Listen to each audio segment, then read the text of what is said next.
Pandemia e Covid-19 i zbeu këtë vit festimet anë e këndë botës, në një kohë kur shumë shtete po luftojnë për të frenuar sëmundjen dhe një hovë të ri të saj. Nga Sydney deri në New York, grumbullimet publike u anulluan. Kremtimet ishin veçanërisht të heshtura në Europë, ku masa të forta anti-Covid janë në fuqi, mes frikës se periudha festive mund të çojë në një shtim tjetër të rasteve.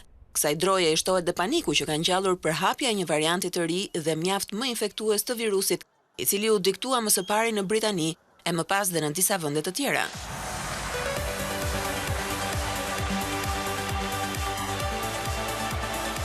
Autoritetet europiane u kujdesën që masat të mos shkeleshin dhe zgjodhen të mos e mbyllnin njërin sy, pavarësisht se ishte një vit mjaft i vështirë ai që lan pas dhe pak hare nevojitej në zemrat e njerëzve. E para për zyrtarët francez vjen emergjenca shëndetësore. Ndaj dhe qeveria franceze mobilizoi 100.000 policë për të ndaluar çdo grumbullim festiv në mbrëmjen e ndrimit të viteve dhe për të zbatuar ndalim qarkullimin gjatë natës.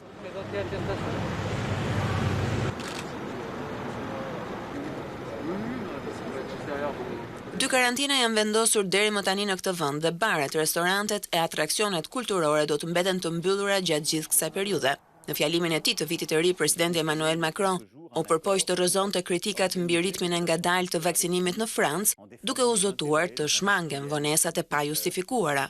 Në Angli, aty ku po përhapet me shpejtësi virusi i ri dhe 20 milion njerëz në njërin prej rajoneve më të prekura janë të detyruar të qëndrojnë brenda, kryeministri Boris Johnson i kërkoi britanikëve të mos harrojnë respektimin e rregullave. Kujdesi përpara kremtimit ishte ajo që u kërkua britanikëve. Rrugët e Londrës ishin bosh natën e vitit të ri dhe në vend të kremtimeve të zakonshme, spektakle gjigande fishekzjarresh dhe dritash u organizuan në pjesë të ndryshme të qytetit e u transmetuan live. Irlanda hyri të njëjtë në nivelin e saj më të lartë të kufizimeve, duke ndaluar të gjitha vizitat në shtëpi, duke mbyllur dyqanet jo të domosdoshme e duke kufizuar udhëtimin në 5 kilometra. Gjermania është aktualisht në izolim deri në 10 janar. Qeveria gjermane ndaloi shitjen e fishekzjarreve dhe vendosi kufizime të ashpra mbi numrin e njerëzve që mund të takohen në publik.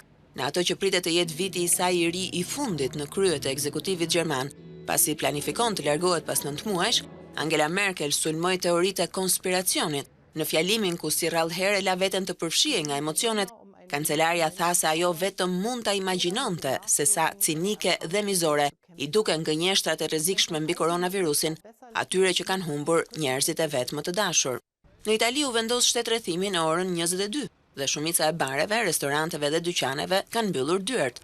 Prapa Francesc nuk arriti të mbante shërbesat e vigjiljes së ndrimit të viteve dhe atë të ditës së vitit të ri në Rom, pasi zuri shtratin për një dhimbje kronike e cila ju rikthye pikërisht në këtë kohë. Në Holand, numërimi së prapti në mbrëmjen e ndrimit të viteve u krye në një stadium futbolli në Amsterdam me dyert të mbyllura.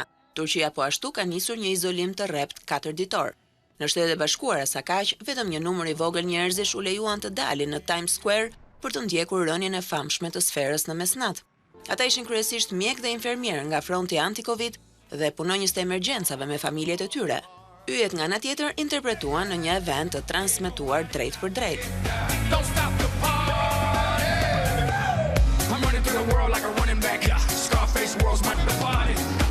Njëri prej vendeve të para në botë që mirëpret vitin e ri është Australia. Spektakli i fishekzjarreve në Sydney u zhvillua, por pa praninë e njerëzve për ta shijuar si gjithmonë.